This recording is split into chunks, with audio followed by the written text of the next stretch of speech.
What is up, you guys? This is Mini Superheroes Today. And today I am so excited to show you this Spider-Man set from 2003. It's set 1376 Spider-Man Action Studio from the LEGO Studios theme. Now, as you can see, this is a very antiquated and dated set, but this set is responsible for pretty much my entire livelihood and life, and let me just back up for a second. This was the first ever LEGO superhero set that ever came out. Yes, you heard me right. This is the first one ever. In 2003, it blew my mind as a kid to have Spider-Man as an official LEGO minifigure. The figure still looks great almost 20 years later, and I just love this set for everything that it represents in my life, but also, it's just a pretty cool little LEGO set too. Back in 2003, this would have retailed for $34.99, and the Spider-Man figure alone is worth about $40 as of the time of this video coming out, so it's definitely gone up in value. It only had 244 pieces though, and truth be told, definitely the main sell for this set is the Spider-Man minifigure. A lot of the other parts and pieces came in other sets, but we'll talk about that a little bit more when we get into the actual review of the set itself.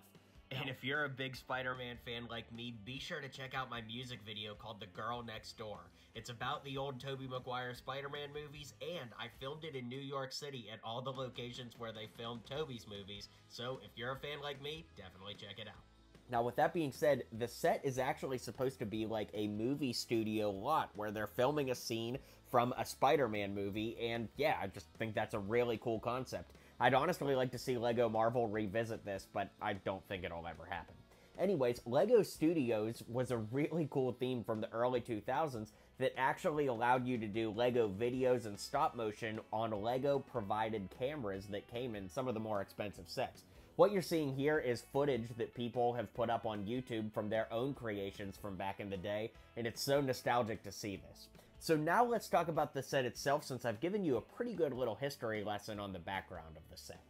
And guys, this is a part of my Tobey Tuesday series, where every Tuesday I'm reviewing an old Spider-Man set from the Tobey Maguire line of sets from Spider-Man 1 and Spider-Man 2. Be sure to hit like and subscribe so you don't miss out on those, and now let's get back to the video.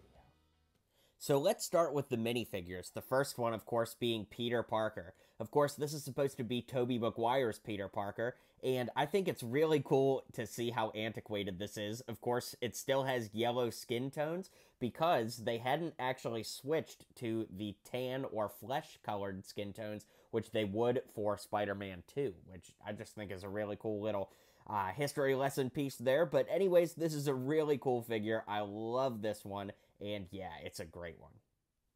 We have two stunt actors, a policeman and just a generic stunt guy. These came in lots of sets from the studio's theme back in the day, and I think he even came in some city sets if I'm not mistaken. But yeah, just two cool figures to add a little life.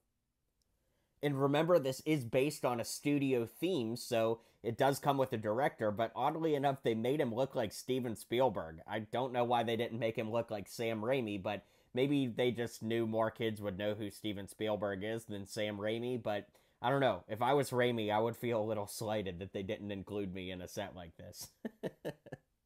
It comes with two little hazard signs for, you know, the set, and the police car can knock these over or whatever. Just pretty cool.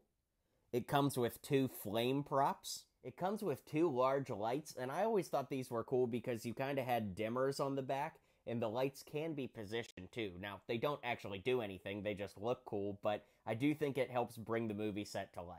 Speaking of bringing a movie to life, nothing does that quite like a camera. I love that you can actually, like, position the camera. I think that that's cool. You could turn it side to side. There's a little tape on the floor there, and it really is cool. This is a piece you really don't see often. I don't think it's been used in over 10 years, but it is pretty cool, and I love that addition to this set. And of course, we have the Spider-Man minifigure, one of my all-time favorite figures, and like I said, in a lot of ways, I consider it responsible for the start of this channel. You know, getting this set as a kid inspired me to play with LEGO pretty much for my whole life, and here I am at age 26, still doing it. Thanks to you guys, too, for being a part of my community. The cool thing is, he's got a little printing on the hip piece there that travels up to the torso, so if you lift that off, you can see what I'm talking about. I love that the silver is kind of reflective, and the light blue legs, torso, and arms there are really nice because they become dark blue for Spider-Man 2. They did a little change up.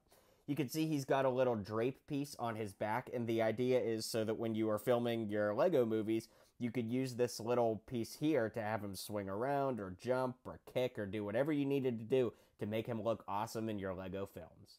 There's a really cool rope webbing piece too that you can like web up a bad guy or something, and it's been a while since we've seen one of these in a Lego set too, so just pretty cool to have it included here. Then, of course, there's also a NYPD police car. I don't know why it says 1508 on the back. I'm not sure if that's a reference to something or not. It's a pretty sturdy little build, but it is dated. Of course, the wheels spin and everything. And I always thought it was cool that they apparently got the NYPD logo on there. I figured that would be its own license aside from Spider-Man. So it'd be interesting to know the history of that. But yeah, pretty nice little vehicle. Then after all of that, the only thing left to actually review is the building itself. You can see that it's kind of got a bank facade. Check that out. It's actually a printed piece of paper on the front. It looks really great, but you can flip it around back, and then it's the interior of the bank, or this is actually supposed to be the backdrop from like when Mary Jane gets attacked by the Green Goblin and all that. So there's like rooms upstairs and everything. You can lift this up and put some money in there. You could put some money in here. So it's a very archaic build. It definitely has not aged well. Check out these World Unity Festival stickers on there. That's the festival that's going on in the Spider-Man movie at these scenes. But anyways, it feels like an unfinished build to me, right? Like there was never really a bank scene like this in the first Spider-Man. And then when you flip it around, you don't really have enough pieces to actually build the balcony from that scene with Mary Jane. So it just feels like it's like 80% done. Like it's almost perfect. But I gotta be honest, guys, when I was a kid, I really just wanted this Spider-Man figure. And I didn't really care or honestly even notice that the set wasn't like 100% complete, if you will.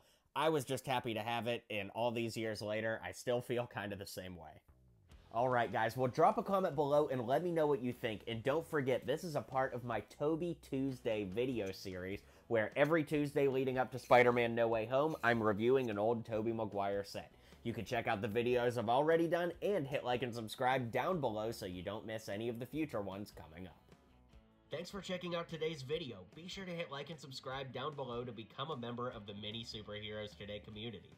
And hey, while you're here, maybe check out one of my other videos listed down below. Thanks for your support, and I'll catch you guys soon.